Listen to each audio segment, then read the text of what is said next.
किसी शहर के रेलवे स्टेशन पर एक भिखारी रहता था।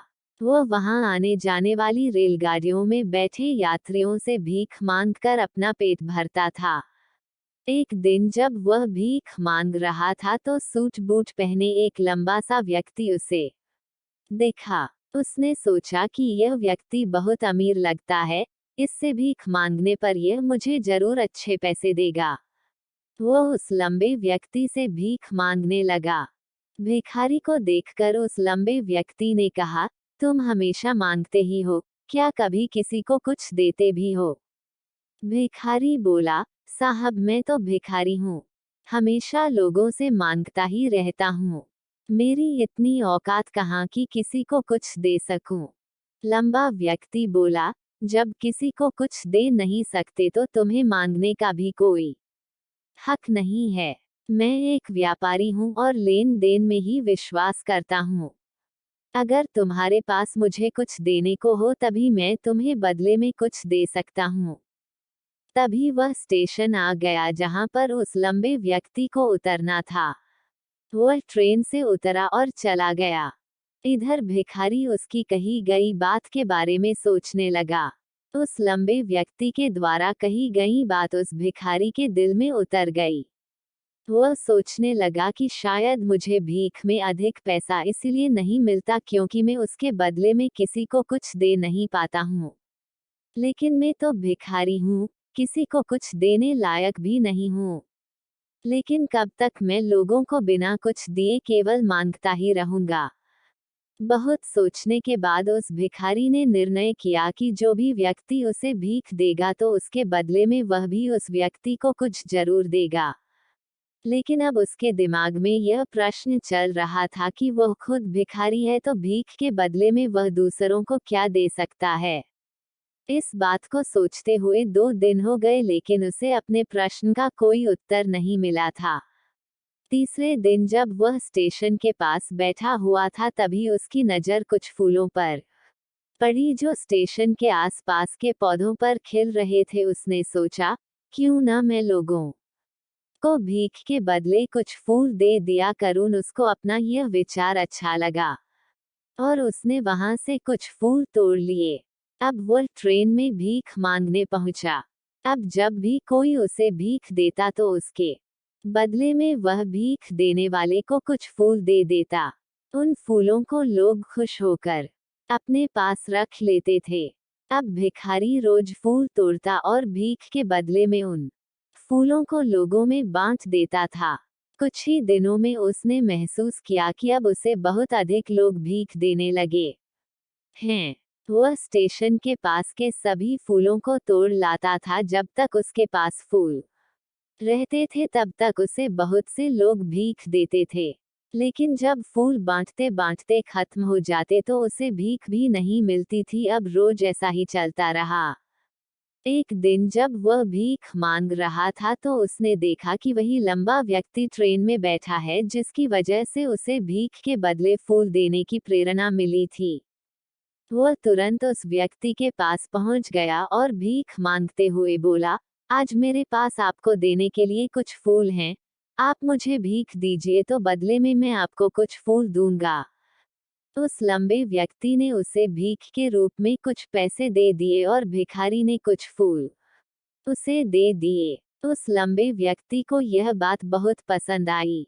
वह बोला, वाह क्या बात है, आज तुम भी मेरी तरह एक व्यापारी बन गए हो। इतना कहकर फूल लेकर वह लंबा व्यक्ति अपने स्टेशन पर उतर गया। लेकिन उस लंबे व्यक्ति द्वारा कही गई बात एक बार फिर से उस भिखारी के दिल में उतर गई। वह बार बार उस लंबे व्यक्ति के द्वारा कही गई लाइन के बारे में सोचने लगा और बहुत खुश होने लगा। उसकी आंखें अब चमकने लगी।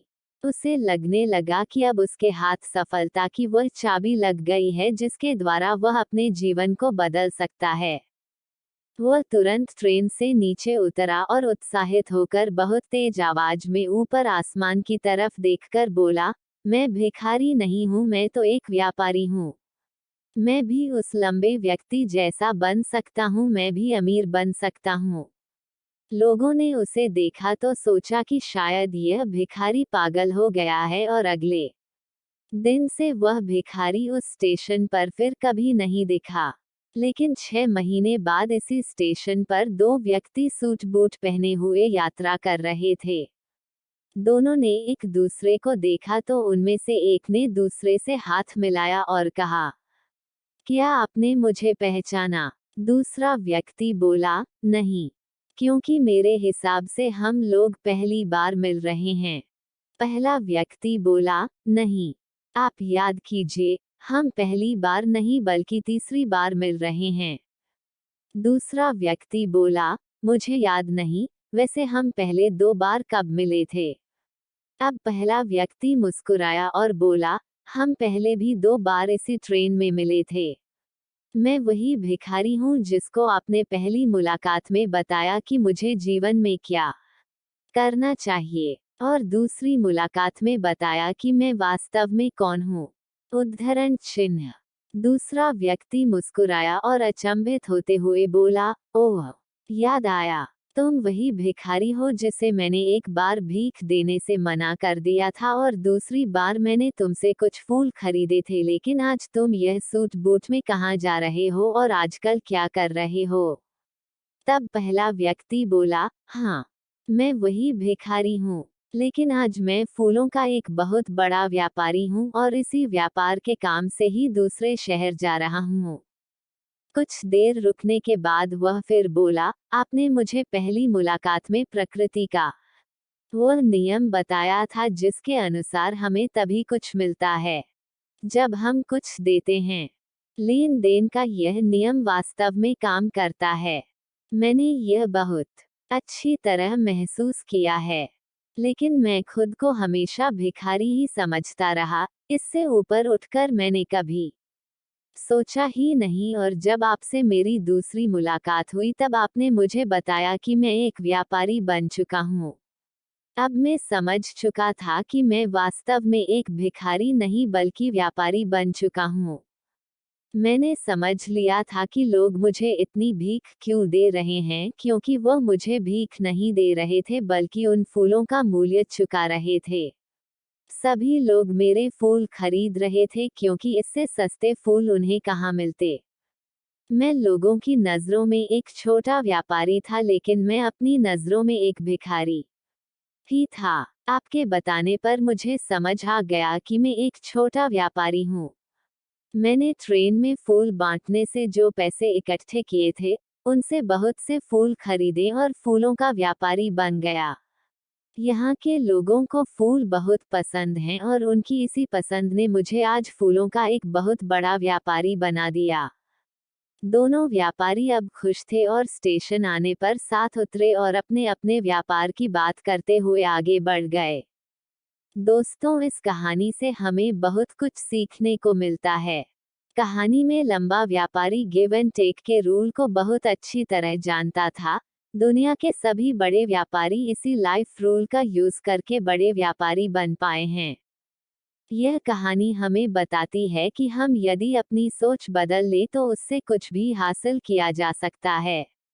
यदि हम खुद को छोटा समझते रहेंगे तो हम हमेशा छोटे ही बने रहेंगे।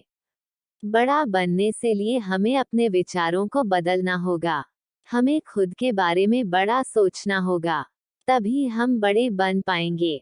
आप भी प्रकृति के इस नियम को सीखिए। अपना आत्मसम्मान को जागृत कीजिए। अपनी सोच को बदलिए और उसे बहुत बड़ा बनाइए। ऐसा करके तो देखिए, आप पाएंगे कि आपका जीवन बदल चुका है तथा आप एक पहाड़ पर सबसे ऊपर खड़े हैं और पहाड़ का नाम है सफलता।